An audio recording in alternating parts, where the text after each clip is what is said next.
Shalom. Tuhan Yesus luar biasa dan mengasihi kita semua.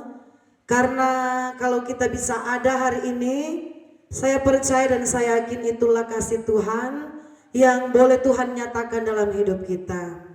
Kalau kita bisa bernafas, bergerak, bisa bekerja, beraktivitas, masih bisa makan dengan baik, itulah kasih Tuhan yang kita tidak boleh lupakan dalam hidup kita dan membuat kita harus selalu banyak bersyukur kepada Tuhan.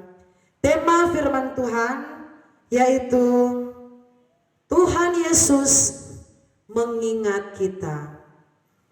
Saudara yang diberkati dan dikasihi oleh Tuhan, saya sangat menginginkan dalam hidup saya bahwa Tuhan mengingat hidup saya, saudaraku. Tuhan mengingat keluarga-keluarga saya. Tuhan mengingat pelayanan kami. Karena kalau Tuhan Yesus sendiri yang mengingat keberadaan kehidupan saya, Tuhan Yesus sendiri yang mengingat rumah tangga saya, pelayanan kami yang kami kerjakan kepada Tuhan, saya percaya di situ pasti akan banyak berkat Tuhan. Pasti di situ akan banyak pertolongan Tuhan. Karena Tuhan yang mengingat hidup kita, saudaraku. Manusia kalau dia ingat kita, tetapi hanya sampai sekedar ingat. Tapi untuk menolong kita, untuk memberikan sesuatu lah kepada kita, belum tentu, saudaraku, kalau hatinya manusia tergerak untuk memberikan sesuatu kepada kita.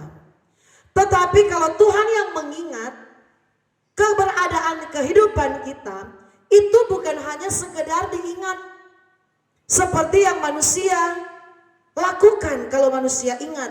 Tetapi kalau Tuhan yang mengingat keberadaan kehidupan kita, Tuhan yang mengingat saya, Tuhan yang mengingat saudara, itu pasti lengkap, komplit dan sempurna plus dengan berkat-berkat Tuhan. Amin. Saudaraku, kita akan melihat ayat Alkitab yang akan mendasari kebenaran firman Tuhan di hari ini di dalam kitab Mazmur. Mazmur 115. Mazmur 115 ayat yang ke-12, ayat 12 sampai ayatnya yang ke-13. Mazmur pasal 115 ayat 12 dan ayat 13. Lembaga Alkitab Indonesia memberikan judul Kemuliaan Hanya Bagi Allah, ayat 12 dan ayat 13. Saya baca dan mari kita bisa memperhatikan firman Tuhan ini. Tuhan telah mengingat kita, Ia akan memberkati kaum Israel, memberkati kaum Harun, memberkati orang-orang yang takut akan Tuhan, baik yang kecil maupun yang besar. Saudara yang dikasihi dan diberkati Tuhan, ayat 12, ayat 13 ini menjadi satu kekuatan kita, orang-orang yang takut akan Tuhan. Saudaraku, jadi syarat untuk kita dapat diingat Tuhan jelas di ayat yang ke-13. Tuhan memberkati dan mengingat orang-orang yang takut akan Tuhan. Saudaraku, ada begitu banyak hal-hal yang luar biasa yang Tuhan sampaikan kepada orang-orang yang takut akan Tuhan. Bahkan ada hal yang ajaib dan spektakuler, ayat 12. Tuhan mengingat kita dan Tuhan memberkati, Ia akan memberkati kaum Israel dan kaum Harun. Tuhan akan memberkati orang-orang yang takut akan Tuhan. Saudaraku, di hari-hari ini mari kita berusaha, mari kita dengan sungguh-sungguh menjadi orang-orang yang takut akan Tuhan. Amin. Kita belajar, kita berusaha, hidup kita ini disebut sebagai orang-orang yang takut akan Tuhan. Orang-orang yang takut akan Tuhan berarti dia menghormati Tuhan. Orang-orang yang takut akan Tuhan Ciri-cirinya seperti apa Ibu Pendeta? Orang-orang yang takut akan Tuhan, dia pasti takut untuk tidak beribadah sama Tuhan. Dia takut kalau dia jauh dari tempat ibadah. Itu ada ciri-cirinya. Tidak mungkin saudaraku Tuhan berkata Tuhan akan mengingat kita kalau tidak ada alasannya Tuhan untuk mengingat keberadaan kehidupan kita. Tetapi saudaraku, banyak kali dicatat ada begitu banyak berbahagialah orang-orang yang takut akan Tuhan. Diberkatilah orang-orang yang takut akan Tuhan. Beruntunglah orang-orang yang takut akan Tuhan. Jadi kata takut akan Tuhan ini hasilnya besar saudaraku kalau kita mau menjadi orang-orang yang takut akan Tuhan. Orang-orang yang takut akan Tuhan, dia menghormati Tuhan lebih daripada pekerjaannya, lebih daripada kesibukannya, lebih daripada usahanya, lebih daripada bisnisnya. Jadi dalam hal ini saudaraku, dia memposisikan Tuhan yang tertinggi di dalam kehidupannya. Saudaraku, apakah kita sudah memposisikan Tuhan yang tertinggi dalam kehidupan kita atau belum? Amin. Kalau Tuhan itu sudah menjadi yang tertinggi dalam kehidupan kita, Tuhan itu yang paling kita tinggikan dalam semua aspek kehidupan kita, saya percaya saudaraku Tuhan akan mengingat kita dan Tuhan akan menolong kita. Saudaraku, di sini ada dua bagian yang disampaikan oleh Tuhan. Di ayat yang ke-12, Tuhan telah mengingat kita. Ia akan memberkati kaum Israel, memberkati kaum Harun. Saudaraku, kaum Israel itu berbicara orang-orang Kristen. Kaum Israel itu berbicara semua jemaat Tuhan, saudaraku. Dari anak-anak kecil sampai orang dewasa disebut sebagai kaum Israel. Walaupun kita tidak terlahir secara Israel, dari Israel asli, saudaraku. Tetapi kita ini adalah Israel rohani, saudaraku. Israel umat-umat kepunyaan ketebusan darah Kristus. Kitalah orang-orang Israel, orang-orang yang dipilih Tuhan. Orang Israel adalah orang-orang kepunyaannya Tuhan, jemaat kudusnya Tuhan. Tuhan mengingat kita dan memberkati kaum Israel, dan yang berikut memberkati kaum Harun. Saudara, kaum Harun, siapakah kaum Harun? Kaum Harun adalah orang-orang yang dipilih Tuhan untuk melayani Tuhan. Pelayan-pelayan Tuhan, pendeta-pendeta, gembala-gembala, itu yang disebut dengan kaum Harun. Jadi saudaraku, Tuhan bukan hanya memberkati pelayan-pelayan saja, pendeta-pendeta saja yang diberkati Tuhan, gembala-gembala saja yang diberkati, majelis-majelis saja, penatua, siamas, tetapi sampai kepada umat-umatnya. Firman berkata Tuhan mengingat kita, asalkan kita mau hidup dalam takut akan Tuhan. Saudaraku, belajar kita harus menjunjung tinggi Tuhan di atas segala-galanya, supaya Tuhan mengingat hidup kita. Tuhan ingat, oh ada Bapak Budi, Bapak ini dia paling rajin beribadah, Bapak ini dia paling semangat kalau ada dalam pelayanan, Bapak ini dia paling tidak ada apa di dalam ibadah-ibadah komsel, ibadah WIK, ibadah PKB. Tetapi kalau Tuhan ingat, Bapak siapa yang saya kasih contoh? Bapak Rudi, tadi Bapak Budi, Bapak Rudi. Aduh, kalau saya ingat Bapak Rudi, kalau Tuhan ingat, yang saya ingat segala yang negatif. Ini contoh ya. Kalau saya ingat Bapak Budi, saya ingat Tuhan ingat yang positif-positif. Tetapi kalau Tuhan ingat yang Bapak Rudi ini, yang Tuhan ingat hal-hal yang tidak baik. Suka mabuk, suka merokok, saudaraku, suka pergi ke bar, tidak setia dengan keluarga. Tuhan berkata, bagaimana Tuhan akan menunjukkan berkatnya bagi Bapak yang satu ini, yang Tuhan ingat segala hal-hal yang negatif. Tetapi ketika Tuhan ingat yang Bapak yang saya contohkan tadi, Bapak Budi, Tuhan ingat segala yang baik. Saya percaya orang yang berbuat yang baik di hadapan Tuhan adalah orang-orang yang takut akan Tuhan. akan Tuhan adalah orang-orang yang takut berbuat dosa. Amin. Orang-orang kalau dia disebut dia takut akan Tuhan, dia tidak mau hidup dalam kejahatan, saudaraku. Dia menjauhkan diri dari perbuatan dosa. Dia menjauhkan diri dari hal-hal yang tidak berkenan kepada Tuhan, saudaraku. Bagaimana Tuhan mau ingat? Kalaupun Tuhan ingat segala hal-hal yang buruk. Tetapi biarlah ketika Tuhan mengingat kita, Tuhan ingat segala kebaikan kita, segala perbuatan kebenaran kita.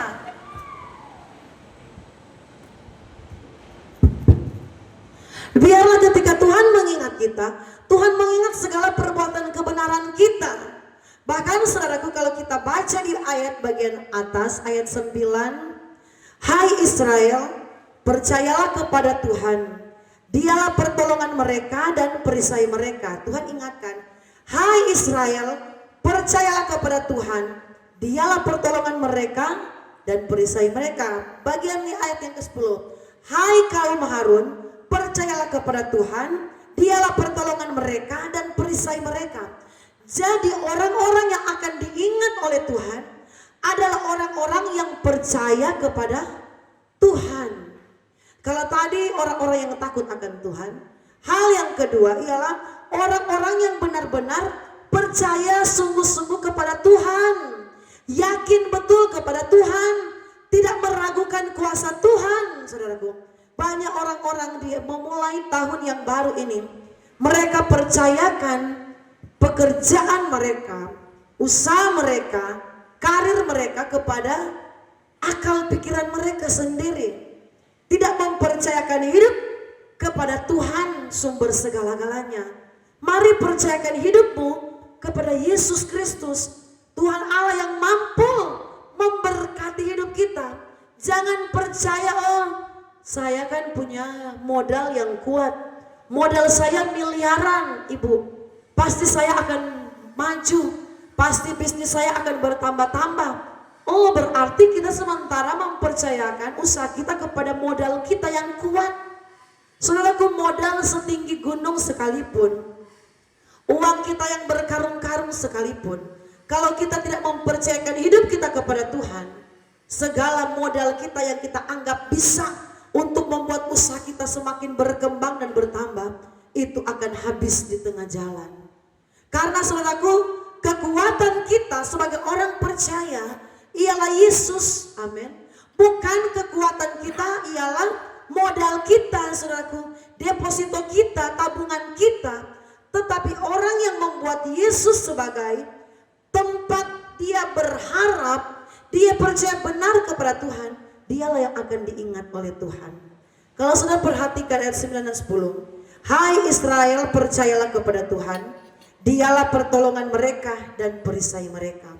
Hai kaum Harun, percayalah kepada Tuhan, dialah pertolongan mereka dan perisai. Saudaraku, di sini dikatakan dialah pertolongan mereka dan perisai. Perisai itu apa fungsinya? Perisai itu adalah sesuatu alat, saudaraku, yang biasanya dipasang di badan. Alat itu, saudaraku, yang membentengi hidup kita, saudaraku, dari serangan-serangan apapun. Itu kata perisai. Perisai itu adalah sesuatu yang melindungi tubuh kita, membentengi kita, menahan serangan-serangan dari luar, saudara. Itulah perisai. Dan apa yang mampu menahan serangan-serangan dari luar? Yaitu Tuhan Yesus sendiri, saudaraku. Banyak serangan-serangan yang bisa membuat kita gagal di hari-hari ini, saudaraku. Baik serangan-serangan iblis yang mau membuat iman kita lemah, kita butuh perisai, saudaraku. Dan perisai itu tidak lain ialah Tuhan Yesus sendiri yang akan menjadi perisai dalam kehidupan kita. Orang yang membuat Yesus sebagai perisai dalam hidupnya, berarti orang itu selalu bergantung kepada Tuhan. Dan orang yang bergantung kepada Tuhan, hatinya selalu terhubung dengan Tuhan. Maka firman berkata, Tuhan mengingat kita. Bagaimana Tuhan akan mengingat? Karena ketika kita menempatkan Tuhan sebagai perisai, perlindungan kita, itu artinya kita selalu berharap kepada Tuhan. Itu artinya kita tidak putus seputus-putusnya berdoa kepada Tuhan. Orang yang malas berdoa itu sama artinya dia tidak menjadikan Tuhan sebagai perisainya. Bagaimana Tuhan menjadi perisainya? Dia tidak cari Tuhan, amin. Bagaimana Tuhan menjadi perisainya? Dia tidak membutuhkan Tuhan, dia tidak berdoa, dia tidak berharap kepada Tuhan, dia tidak menyerahkan segala pergumulannya sama Tuhan. Saudaraku, betapa luar biasanya kalau Tuhan mengingat kita. Kalau Tuhan mengingat kita, bukan hanya sekedar Tuhan ingat, tetapi ada pertolongan Tuhan di sana. Ada perlindungan Tuhan di sana. 2025 ini kita tidak bisa berjalan kalau kita hanya berjalan sendiri dengan kekuatan kita, dengan otak kita, dengan modal kita yang kita anggap mampu. Itu saudaraku, kita bisa menemukan kegagalan dalam hidup kita. Tetapi di hari-hari ini kita harus menempatkan Tuhan sebagai pertolongan kita. Ada lagu yang berkata seperti ini. Bukan dengan kekuatanku ku dapat jalani hidupku, tanpa Tuhan yang di sampingku ku tak mampu sendiri. Engkaulah kuatku yang menopangku. Saudara, hanyalah Tuhan yang mampu menopang usaha kita, yang mampu menopang bisnismu, yang mampu menopang rumah tanggamu, yang mampu menopang hidup kita. Sebab itu jadikan Yesus sebagai pertolongan yang sempurna dalam hidup kita. Jangan kita berpikir kita mampu, kita bisa. Kita kan sudah pengalaman, saya sudah pengalaman puluhan tahun, saya sudah pengalaman, modal saya kuat. Saudara, kita adalah manusia yang terbatas. Kita sangat membutuhkan Tuhan dalam hidup kita. Tuhan mengingat kita untuk apa? Tuhan akan memberkati. Tuhan mengingat kita untuk apa? Tuhan akan menjadi perisai kita, tempat perlindungan kita, tempat pertolongan kita kalau Tuhan mengingat kita. Sebab itu jangan jauh-jauh dari Tuhan. Jangan anggap kita mampu, saudaraku. Kita tidak akan mampu menghadapi dunia ini yang semakin jahat, dunia ini yang semakin tidak menentu, dunia ini yang tidak memberikan kepastian. Kita membutuhkan Tuhan. Saudara, betapa beruntungnya kita, karena di sini Tuhan tidak pandang bulu. Oh, hanya kaum Harun, hanya pelayan-pelayan saja yang diingat Tuhan dan diberkati. Tetapi di sini dikatakan kaum Israel dan kaum Harun, baik jemaat Tuhan, baik pelayan-pelayan Tuhan, Tuhan akan mengingat. Bahkan ayat 13, memberkati orang-orang yang takut akan Tuhan, baik yang kecil maupun yang besar, saudaraku. Dari anak kecil sampai orang besar diberkati oleh Tuhan. Sebab itu ketika kita punya anak kecil, jangan pernah kita, saudaraku, tidak membawa anak-anak kecil di gereja. Kalau kita beribadah, ajaklah anak-anak kita walaupun masih kecil, bawa di rumah Tuhan. Kami di gereja, saudaraku, walaupun anak-anak kecil itu kadang ribut, saudaraku, main-main, tetapi bagi kami itu tidak menjadi satu masalah. Bagaimana mereka akan dilatih ada di rumah Tuhan kalau mereka dari kecil orang tua saja yang pergi ibadah, anaknya ditinggalkan. Tidak boleh seperti itu. Anak kita harus diikut sertakan dalam beribadah supaya mereka juga diberkati oleh Tuhan. Kita sementara mendidik anak-anak kita untuk suka ada di rumah Tuhan. Banyak kali, saudaraku, di hari-hari ini generasi anak sekolah minggu, pemuda, remaja sudah tidak suka beribadah. Karena apa? Mereka tidak terbiasa dari masa kecil mereka. Jadi gereja-gereja sekarang ini banyak juga gereja yang hanya orang-orang tua yang beribadah. Ternyata anak-anak kecil tidak dilatih untuk beribadah datang di rumah Tuhan. Jadi ketika mereka sudah mulai remaja, mereka berkata, mama saja dengan papa saja ke ibadah, saya di rumah nonton TV, main game, karena tidak ada didikan dari orang tua. Jadi saudaraku, saya yang mengajak lewat firman Tuhan ini, kita yang punya anak kecil, Jangan kita tinggalkan anak kita pembantu yang jaga, om tantenya yang jaga. Bawa di gereja supaya mereka juga diberkati oleh Tuhan. Karena ayat ini mengatakan, ayat 13, memberkati orang-orang yang takut akan Tuhan, baik yang kecil maupun yang besar, saudaraku. Jadi dari anak-anak kecil sampai orang besar diberkati oleh Tuhan ketika Tuhan mengingat hidup kita. Saudaraku, bukannya Tuhan tidak ingat, bukannya Tuhan lupa. Semua orang, 8 miliar orang yang ada di muka bumi ini, semua Tuhan tahu, saudaraku. Tidak ada yang Tuhan tidak tahu. Bahkan Tuhan bilang, sehelai saja rambut kita di kepala yang jatuh itu Tuhan tahu. Apalagi cuma manusia, walaupun sampai miliaran manusia yang ada di dunia ini, Tuhan tahu, saudaraku. Dan bagaimana dikatakan Tuhan mengingat, itu adalah satu bahasa yang spesial dari Tuhan. Orang-orang yang hidup takut akan Tuhan akan diingat Tuhan. Orang-orang yang melakukan perbuatan yang benar, hidup sesuai firman, akan diingat Tuhan. Orang-orang yang menjadikan Yesus sebagai perisainya, saudaraku, perisai dalam hidup kita itu penting, perisai iman. Karena itu menangkal, saudaraku, segala macam serangan-serangan iblis dalam hidup kita. Perisai iman kita butuhkan, yaitu Yesus Kristus yang memagari hidup kita, yang membentengi hidup kita, yang memproteksi hidup kita, sehingga kita ada sampai hari ini. Kita ada sampai hari ini bukan karena kekuatan kita, tetapi karena ada kuasa Tuhan yang memagari hidup kita. Karena ada kuasa Tuhan yang menolong kita ada sampai hari ini, saudaraku. Ayat yang ke-11. Hai orang-orang yang takut akan Tuhan, percayalah kepada Tuhan, dialah pertolongan mereka dan perisai mereka. Saudara, kalau saudara perhatikan Mazmur 115 ayat 9, 10 dan 11, penjelasannya sama persis, saudaraku. Kalimatnya sama. Yang dikatakan kalimat yang sama, percayalah kepada Tuhan, dialah pertolongan mereka dan perisai mereka. 3 kali diucapkan, percayalah kepada Tuhan, dialah pertolongan mereka, dialah perisai mereka. Saudaraku, pertolongan yang sempurna itu ialah dari Tuhan sendiri. Pertolongan kita dari manusia itu tidak ada apa-apanya, sangat terbatas, saudaraku. Tetapi pertolongan yang sempurna itu, pertolongan yang luar biasa itu ialah dari Tuhan.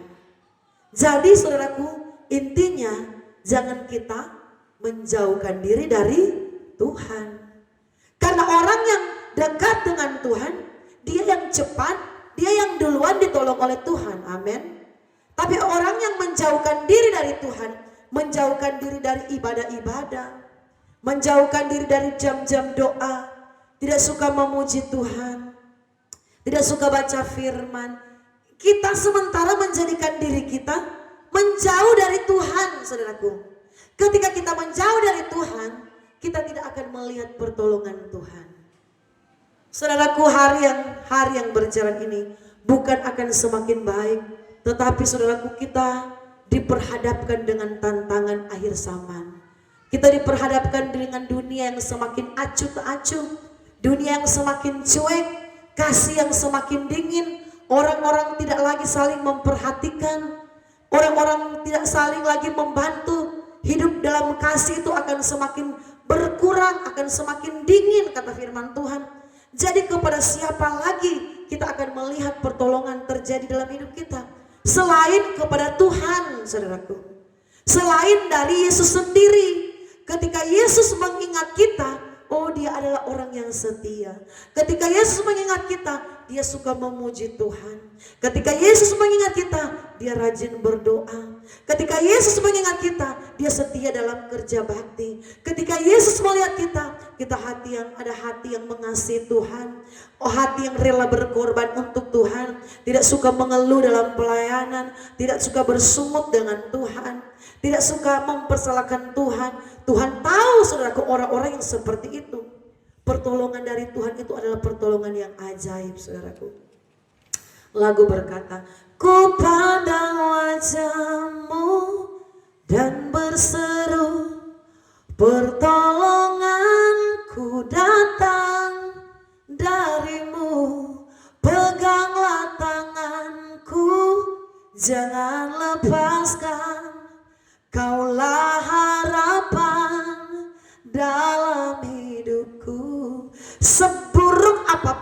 keadaan kita di hari-hari ini, seberat apapun yang kita hadapi, kalau kita menjadikan Yesus pertolongan kita, saudaraku, kita menjadikan Tuhan sebagai perisai hidup kita akan melihat jawaban yang tepat, jawaban yang pasti. Kalau kita memohon pertolongan kepada manusia, kadangkala kita sudah tunggu-tunggu, lama sekali kita tunggu-tunggu, kadangkala tidak ada jawaban sama sekali. Tetapi jawaban Tuhan itu selalu yang terbaik, selalu tepat pada waktunya, selalu jawaban yang memberikan kita kemenangan. Walaupun cara Tuhan itu banyak kali lama bagi pandangan manusia, tetapi jawaban doa, jawaban dalam setiap pergumulan kita selalu tepat pada waktunya, selalu tepat sesuai dengan keadaan kita, sesuai dengan pergumulan kita. Saudara yang diberkati oleh Tuhan, ayat di sini saudaraku, ayat yang selanjutnya, ayat 14. Kiranya Tuhan memberi pertambahan kepada kamu dan kepada anak-anakmu. Saudaraku, Tuhan berkata, kiranya Tuhan memberi pertambahan. Jadi orang-orang yang takut akan Tuhan, dia akan bertambah-tambah hidupnya di dalam Tuhan, saudaraku. Bertambah-tambah. Jadi kalau kita mau melihat ada pertambahan dalam usia kita bertambah terus, Tuhan kasih panjang umur, hidup takut akan Tuhan. Tinggalkan dosa, tinggalkan kejahatan. Kalau kita mau lihat, saudaraku, usaha kita bertambah terus, pendapatan kita bertambah terus, hidup takut akan Tuhan, tinggalkan kejahatan, tinggalkan dosa, hidup bertobat di hari-hari ini. Sebab itu saudaraku, kalau saudara baca di dalam kitab Injil, banyak dikatakan seperti ini, bertobatlah sebab kerajaan Allah sudah dekat. Banyak saudaraku kalau saudara baca, bertobatlah sebab kerajaan Allah sudah dekat. Orang-orang yang hidup dalam pertobatan adalah orang-orang yang takut akan Tuhan. Dan orang-orang yang takut akan Tuhan, dia yang akan mengalami pertambahan dari Tuhan. Bertambah-tambah bukan berkurang. Bertambah-tambah bukan hilang, bukan habis, tetapi semakin bertambah-tambah. Seperti lagu Yabes, itu banyak orang suka sekali. Engkau memperluas daerahku, bertambah-tambah, saudaraku. Karena apa? Takut akan Tuhan. Saudaraku, takut akan Tuhan, betapa besar berkat Allah bagi orang-orang tersebut. Orang yang menjadikan Tuhan sebagai perisai dalam hidupnya, orang yang menjadikan Tuhan sebagai pertolongan satu-satunya dalam hidupnya, hidupnya akan bertambah-tambah, kata firman Tuhan. Kiranya Tuhan memberi pertambahan kepada kamu dan kepada anak-anakmu. Diberkatilah kamu oleh Tuhan yang menjadikan langit dan bumi. Kenapa disebut yang menjadikan langit dan bumi? Ini berbicara tentang Tuhan yang punya kuasa untuk mengatur hidup kita. Tuhan yang menjadikan segala sesuatu. Berarti Tuhan yang mengendalikan hidup kita. Tuhan yang sanggup memberkati hidup kita. Asalkan belajar takut akan Tuhan. Takut akan Tuhan itu tidak susah sebenarnya. Cuma yang menjadi susah karena melawan kedagingan kita, melawan kebiasaan kita, melawan cara hidup kita yang hidupnya di dalam dosa, hidupnya di dalam keinginan-keinginan dunia. Tetapi kalau kita mau berubah, ada pertobatan, ingin dipulihkan oleh Tuhan, janji Allah itu ajaib dalam hidup kita.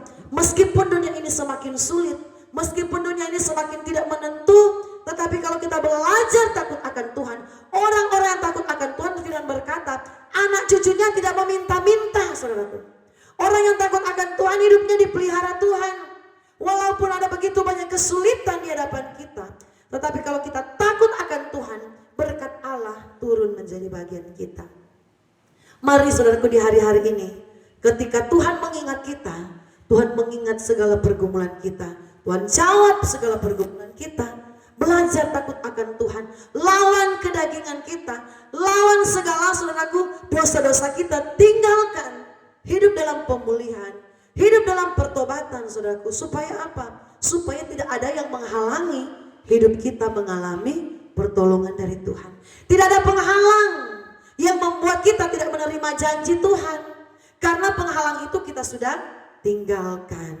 Kita sudah berubah. Saudaraku, firman berkata, berubahlah oleh pembaharuan budimu, supaya kamu dapat membedakan mana yang jahat, mana yang berkenan kepada Allah. Kita harus berubah. Bagaimana kita berubah saudaraku? Yaitu kita bertindak. Kita datang kepada Tuhan. Ubah hati kami Tuhan, ubah hidupku Tuhan, ubah segala sesuatu yang buruk dalam kehidupan saya, supaya saya bisa melihat janji-Mu dalam hidup saya, supaya saya boleh melihat pertolongan-Mu dalam hidup saya, supaya saya boleh melihat berkat-Mu mengalir dalam hidup saya. Puji nama Tuhan, saya rindu berdoa untuk kita semua yang mendengarkan firman Tuhan. Mari kita berdoa. Yesus Tuhan Allah kami yang berkuasa, Allah yang menjadikan langit dan bumi. Kami sangat merindukan Engkau mengingat kami. Engkau mengingat segala Tuhan pergumulan kami. Engkau mengingat segala beban kami. Dan kami sangat rindukan pertolongan ajaib boleh terjadi bagi pergumulan dan masalah kami. Tetapi Tuhan yang menjadi doa di hari ini, biarlah pertobatan boleh terjadi bagi hidup kami semua. Kami yang masih terikat dengan dosa, dosa perselingkuhan, dosa persinahan, kami berdoa, kami cabut dalam nama Yesus. Yang masih suka merokok, yang masih suka miras, yang masih suka judi, togel, kami berdoa, kami cabut dalam nama Yesus. Biarlah ada pertobatan dalam hidup kami. Kami menjadi orang-orang yang takut akan Tuhan. Kami semakin setia mencari Tuhan, semakin setia beribadah. Berikan kesukaan di dalam hati dan pikiran kami untuk mencari Tuhan. Segala kemalasan Tuhan, segala rasa yang tidak mau beribadah kami tolak dalam nama Yesus. Tetapi kasih akan Kristus ada di hati kami. Kami sungguh-sungguh mengasihi Tuhan. Kami sungguh-sungguh mengandalkan Tuhan. Kami mau menjadi orang yang berkemenangan, orang yang dipulihkan, hidup dalam perubahan terjadi atas hidup kami. Kami yakin kalau cuma masalah keuangan kami kecil di hadapan Tuhan, kalau cuma masalah pergumulan kami kecil di hadapan Tuhan, cuma masalah bisnis kami kecil di mata Tuhan, tetapi yang terutama ialah perubahan sikap, perubahan tingkah laku, perubahan karakter, hidup dalam pertobatan menjadi karakter Kristus, suka memuji dan memuliakan Tuhan. Kiranya menjadi bagian kami semua. Ketika Engkau dapati kami tak bercacat, tak bercela. Di hari Maranatha, hari kedatangan Kristus sebagai Tuhan, sebagai Raja, sebagai Hakim yang adil. Berkati kami semua Tuhan, segala pergumulan dan segala beban hidup kami Tuhan jawab, beri kemenangan, iman kami semakin kuat, nama Yesus ditinggikan di atas kehidupan kami. Haleluya, amin.